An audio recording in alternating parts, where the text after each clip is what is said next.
الرجیم بسم اللہ الرحمن الرحیم ایاک نعبد و ایاک نستعین۔ آج میں جس ٹاپک پہ اپنے تمام مسلمان بھائیوں کو لیکچر دے رہا ہوں اس ٹاپک کا نام ہے اتحاد و اتفاق۔ آج کل کے اس نازک دور میں مسلمانوں کو آپس میں اتفاق و اتحاد کی بہت اشد ضرورت ہے۔ اس کے لیے اللہ تعالیٰ نے اپنی پاک کتاب قرآن مجید میں ارشاد فرمایا ہے کہ اللہ تعالیٰ کی رسی کو مضبوطی سے تھامے رکھو اور آپس میں تفرقہ نہ پھیلاؤ۔ ابھی دیکھا جائے کہ مسلمانوں کی کیا حالت ہے، کیا مسلمانوں نے اللہ تعالیٰ نے جو قرآن مجید میں یہ آیت نازل کی ہے، کیا مسلمان اس پر عمل کر رہے ہیں؟ کیا مسلمان اس اللہ پاک کی رسی کو مضبوطی سے تھامے ہوئے ہیں؟ پھر سوچنے کی بات ہے، اگر تھامے ہوئے ہیں تو پھر یہ آج کل مسلمان اس دنیا میں کیوں دن بدن دیکھا جائے پوری دنیا میں مسلمانوں پہ ظلم ہو رہا ہے۔ ابھی موجودہ حالات دیکھیں، ہمارے فلسطینی بھائیوں پہ ظلم ہے، قیامت برپا ہے، یہود و نصارہ نے آپس میں اتحاد اتفاق کر لیا ہے۔ ایک مسلمان ہے جو شہید ہو رہا ہے، جو در بدر ہو رہا ہے، جن کے گھروں کو مسمار کیا گیا ہے، اور اسرائیل جس جگہ پہ جس سچویشن پہ اسرائیل سلطنت جو کہ مقبوضہ سلطنت ہے، جو کہ سلطنت ہے بھی نہیں، جنہوں نے ظلم کی انتہا کی ہوئی ہے، وہ بالکل مسلمانوں کے قلب میں ہے، مسلمانوں کے بالکل دل میں ہے، سینٹر میں ہے، اور مسلمان خاموش ہیں۔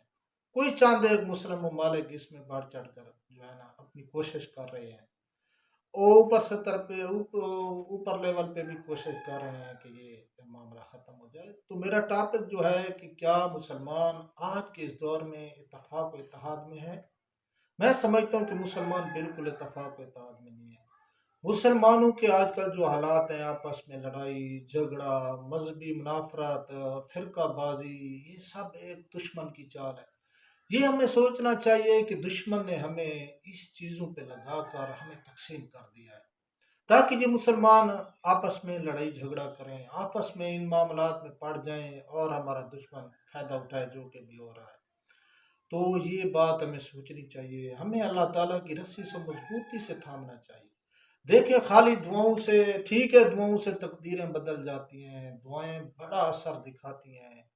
پہلے یہ دیکھیں کہ دعاؤں کے ساتھ عمل کی ضرورت ہے۔ ہم کون سا ایسا عمل کر رہے ہیں، ہم پریکٹیکل کون سا ایسا کام کر رہے ہیں جس میں ہماری دعائیں قبول ہوں۔ اللہ تعالیٰ نے، علامہ اقبال نے فرمایا ہے نا کہ عمل سے زندگی بنتی ہے، جنت بھی جہنم بھی، یہ خاکی اپنی فطرت میں نہ نوری ہے نہ ناری۔ اس طرح نہیں ہے، یا قرآن مجید میں اللہ تعالیٰ نے یہ بھی واضح کیا ہے کہ اللہ تعالیٰ نے اس قوم کی حالت کبھی نہیں بدلی ہے جو خود اپنی آپ حالت تبدیل نہ کرے، جو خود اپنے بارے میں نہ سوچے، جو خود محنت نہ کرے، جو خود کاوش نہ کرے، جو خود کوشش نہ کرے۔ لیکن افسوس سے کہنا پڑتا ہے کہ دنیا کا 23% مسلم اس کا محکوم ہے، اور یہ جو یہود و نصارہ ہیں، یہودی ہو گیا 0.2% ہے غالباً اس دنیا میں، اور انہوں نے مسلمانوں کو جو ہے نا اتنا ذلیل و خوار کیا ہوا ہے، اور مسلمان ان کے سامنے عاجز نظر آتے ہیں۔ تو یہ باتیں ہمیں سوچنی چاہیے، ہمیں اس پہ توجہ کرنی چاہیے۔ حضور صلی اللہ علیہ وسلم نے، ابھی ایک بات میں کلیئر کرنا چاہتا ہوں کہ ہمارے پیارے نبی صلی اللہ علیہ وسلم نے کیا گھر بیٹھ کر دین اسلام کی اشاعت کی ہے، دین اسلام کو بڑھاوا دیا ہے؟ حضرت نے جنگوں میں حصہ لیا ہے، بذات خود جنگوں کی کمانڈ کی ہے، بذات خود صحابہ کرام کے صف اول میں کھڑے ہو کر لڑائی کی ہے، دشمنوں کے ساتھ تلواریں ٹکرائی ہیں، اور اللہ پاک نے جو ہے نا اس میں اپنے ملائکہ اور فرشتوں کو بھی نازل کیا ہے۔ ابھی سوچنے کی بات یہ ہے کہ جو دنیا کی کریم ترین ہستی ہے، جس کے لیے یہ دنیا خلق کی گئی ہے، تو وہ بھی جب میدان میں اترے ہیں تو اترنے کے بعد اللہ تعالیٰ نے ان کے لیے مدد و نصرت نازل فرمائی۔ ہم مسلمان ہیں، ہم موت سے نہیں ڈرنا چاہیے، ہمیں موت سے نہیں گھبرانا چاہیے۔ موت برحق ہے، آج نہیں تو کل ہے، آنا ہے۔ موت نے کسی کی جان بخشی نہیں کی ہے، اور کتنی ہی میں کہتا ہوں کہ خوش قسمتی کی بات ہوگی اس شخص کے لیے جو شہادت کی موت مرے اور اس دنیا سے شہید ہو کر مرے۔ کیونکہ بروز قیامت یہ واحد شہداء ہوں گے جو کہیں گے کہ اے میرا اللہ یہ شہادت کا اتنا درجہ ہے، تو یہ ہم اسی شہادت پہ ہم بار بار اگر آپ کی راہ میں شہید ہوتے تو ہمیں اگر درجے کا اتنا پتہ ہوتا تو ہم بار بار اللہ تعالیٰ کی راہ میں شہید ہوتے۔ تو ہم مسلمانوں کو اتفاق و اتحاد کی بڑی اشد ضرورت ہے، ہمیں اتفاق و اتحاد کرنا چاہیے، ہمیں مذہبی منافرات سے باہر نکلنا چاہیے، ہمیں اللہ تعالیٰ نے جو قرآن مجید میں آیت مبارکہ نازل کی ہے اس کی پیروی کرنی چاہیے، اس پہ عملی طور پر عمل درآمد کرنا چاہیے۔ انشاءاللہ میں یقین سے کہہ سکتا ہوں کہ اللہ پاک نے مسلمانوں کو ہمیشہ، مسلمان تھوڑی سی محنت کرے، تھوڑی کوشش کرے، اللہ کی رسی کو مضبوطی سے تھامے تو اللہ پاک مدد و نصرت بھی فرماتا ہے اور مسلمان ہمیشہ غالب رہتا ہے۔ یہ آپ تاریخ اٹھا کر دیکھ لیں پیچھے، لیکن آج افسوس سے کہنا پڑتا ہے کہ ہمیں کیا ہو گیا ہے۔ ہمیں یہ سوچنا چاہیے ہم کس معاملات میں کیوں اتنے نیچے چلے گئے ہیں کہ دنیا کا 0.2% یہودی ہمارے مسلمانوں پہ قابض ہے، مسلمانوں کو اس نے تکلیف میں رکھا ہوا ہے۔ بڑی دکھ تکلیف کی بات ہے۔ تو یہ ایک چھوٹا سا پیغام ہے۔ تو میں سمجھتا ہوں کہ دوسری بات ہے کہ بھئی آپ اپنے اندر تبدیلی لائیں، کوشش کریں۔ آپ اگر فلسطین میں نہیں جا سکتے ہیں تو فلسطین کی چیزیں، جو فلسطین کی پروڈکٹس ہیں ان سے بائیکاٹ کریں۔ یہ بھی آپ کا جہاد ہے، یہ بھی آپ کی کوشش ہے، یہ بھی آپ کی ایفرٹ ہے۔ تو ہر قسم سے آپ یہ اتفاق کر سکتے ہیں۔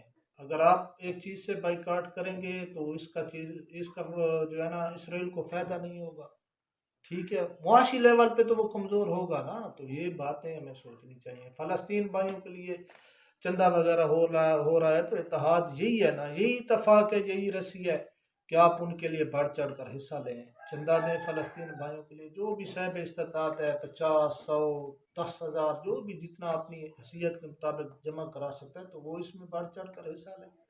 وہ بیچارے اس ٹائم جو ہے نا مصیبت کی حالت میں، دیکھیں صرف دعائیں مانگنے سے اور اس سے کچھ نہیں ہوتا ہے، آپ ان کے لیے کچھ عملی اقدامات کریں۔ اور اسی طرح یہ فلسطین کا مسئلہ ہے یا اور بھی بہت سے مسائل ہیں، تو ہم مسلمان بھائیوں کو حضور صلی اللہ علیہ وسلم نے فرمایا ہے، حضور صلی اللہ علیہ وسلم کی یہ حدیث مبارک ہے کہ مسلمان ایک جسم وحد کی طرح ہے، اگر جسم کے کسی ایک اعضاء کو بھی تکلیف ہو تو پورا جسم درد مندی محسوس کرتا ہے۔ تو ان باتوں کو ہمیں نظر انداز نہیں کرنا چاہیے۔ ان باتوں پہ جب ہم عمل کریں گے تو انشاءاللہ میں یقین سے کہتا ہوں کہ مسلمان اس دنیا میں پھر غالب رہے گا اور غالب آئے گا۔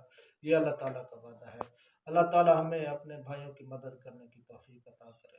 اللہ تعالیٰ ہمارا حامی و ناصر ہو، اور ہمیں تمام مسلمانوں کو اللہ تعالیٰ کی اس رسی کو مضبوطی سے پکڑنے کی توفیق دے۔ آمین یا رب العالمین۔